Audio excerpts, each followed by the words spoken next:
আমরা অত্যন্ত আতঙ্কিত আগামীতে সুষ্ঠু নির্বাচন হয় কিনা। কারণ সুষ্ঠু নির্বাচনের জন্য অন্তর্বর্তী সরকার এবং নির্বাচন কমিশন নিরপেক্ষ, পক্ষপাতমুক্ত এবং সব রাজনৈতিক দলের অধিকার স্বাধীনতা স্বীকার করতে হবে। সবাইকে রাজনৈতিক ময়দানে কাজ করার, নিজ নিজ আদর্শ তুলে ধরার সুযোগ দিতে হবে এবং দেশে কথা বলার, কাজ করার মতো জীবনের স্বাধীনতা, রাজনৈতিক দলের স্বাধীনতা, নিরাপত্তা থাকতে হবে এবং সেটা বর্তমানে নাই। তাই আগামী নির্বাচন সুষ্ঠু, নিরপেক্ষ, নিরাপদ হবে কিনা আমরা খুবই আতঙ্কিত, আমরা খুবই সংশয়ের মধ্যে আছি। আমরা সমাবেশ করতে বাধার সম্মুখীন হয়েছি। এই তো গত শনিবারও আমরা প্রেস ক্লাবের সামনে আমাদের একটা সমাবেশ ছিল। আমরা অলওয়েজ সবসময় শান্তিপূর্ণ সমাবেশ করি। আমরা পুলিশ এবং কর্তৃপক্ষ থেকে অনুমতি নিয়ে সমাবেশ করি।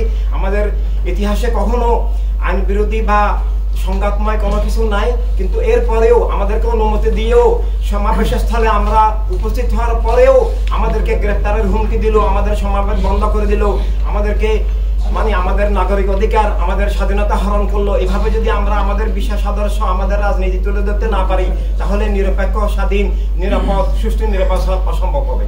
আমরা বাংলাদেশ, ইন্ডিয়া দোনো জায়গায় যে সাম্প্রদায়িক উচ্চারণ হচ্ছে, এখানে মাজারে হামলা হচ্ছে, মসজিদে হামলা হচ্ছে, মাদ্রাসা জবরদখল হচ্ছে, মন্দিরে হামলা হচ্ছে, বিভিন্ন ধর্মের উপাসনায় হামলা হচ্ছে এবং এগুলোর বিরুদ্ধে আমরা বলছি। এবং এগুলো একটা ইন্ডিয়াতেও বাবরি মসজিদ ভাঙ্গা গতকাল 6 ডিসেম্বর গেল, সেই থেকে শুরু করে অনেক মসজিদ মাজার হামলা হয়েছে, ইন্ডিয়াতেও, বাংলাদেশেও হচ্ছে।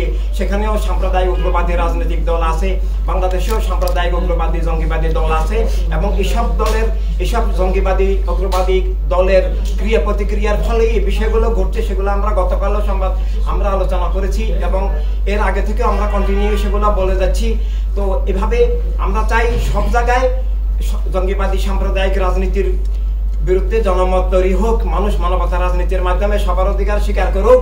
কেউ কারো পতাকাও ওখানেও করবে না, সেটাও নিন্দনীয়, সেখানেও দূতাবাস হামলা নিন্দনীয়, এখানেও ইন্ডিয়ার পতাকা পদদলিত করা, এগুলো আমরা নিন্দনীয় মনে করি। রাষ্ট্র আর সরকার এক বিষয় নয়। ইন্ডিয়া আমাদের আদি রাষ্ট্র, পৃথিবীর সারা দুনিয়াটাই সব মানুষের। কোনো রাষ্ট্রের বিরুদ্ধে শত্রুতা, বিদ্বেষ, সংগ্রাম, সেটা আমরা ইনসানিয়ত বিপ্লব নিন্দা করি। তবে হ্যাঁ, কোনো রাষ্ট্রে সরকার আছে, জঙ্গিবাদী সরকার, উগ্রবাদী সরকার, সাম্প্রদায়িক সরকার, মানবাধিকার বিরোধী সরকার, স্বৈরাচারী সরকার, অনির্বাচিত সরকার। এই সরকার আর রাষ্ট্র এক বিষয় নয়। সেই সরকারগুলোর বিরুদ্ধে, সরকারের অন্যায়ের বিরুদ্ধে আমরা অবশ্যই ছিলাম, আছি, থাকবো। ইন্ডিয়াতেও আমরা সরকারের অন্যায়, জঙ্গিবাদী আচরণ, বর্তমানে এই যে ওয়াকফ সম্পত্তি নিয়েও সেখানে অন্যায় চলছে। আসামে 40 লক্ষ মুসলিমের নাগরিকত্ব বাতিল করা হয়েছে। আমরা ইনসানিয়ত বিপ্লব, আমাদের কাছে অনেক ডকুমেন্ট আছে। আমরা ইন্ডিয়ান বর্তমান বিজেপি সরকারের অন্যায়ের, অবিচারের, সাম্প্রদায়িক অনেক অবিচারের বিরুদ্ধে আমরা অনেক প্রোগ্রাম করেছি। প্রেস ক্লাবের সামনে আমরা মানববন্ধন করেছি, এখনো আমরা করে যাচ্ছি। সেটা শুধু ইন্ডিয়াতে নয়, বাংলাদেশেও একই সাথে। ইন্ডিয়া, বাংলাদেশ সব জায়গায় মানবতার পক্ষের অনেক ভালো মানুষ আছেন। আমরা এই মানুষগুলোকে এই সাম্প্রদায়িক, জঙ্গিবাদী, উগ্রবাদী, হিংস্র রাজনীতির থেকে মুক্তির জন্য, মানবতা রাজনীতির পক্ষে ঐক্যবদ্ধ হওয়ার জন্যই সমাধান হিসাবে তুলে ধরেছি।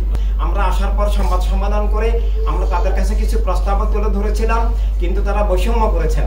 তারা কেবলমাত্র কিছু উগ্রবাদী, জঙ্গিবাদী, তাদের সমর্থক দল নিয়ে সংলাপ করে বিভিন্ন ডিসিশন নেন। তারা রাজনৈতিক দলের সাথে বৈষম্য করছেন এবং এটা তাদের পক্ষপাতদুষ্ট আচরণ। আমরা সেটার নিন্দা জানাচ্ছি এবং তাদের মাধ্যমে যে আসলে সুষ্ঠু নির্বাচন, গণতন্ত্র প্রতিষ্ঠা হওয়া সম্ভব নয়, তারা তাদের এই বৈষম্যের মাধ্যমে সেটাই প্রমাণ করে দিয়েছেন।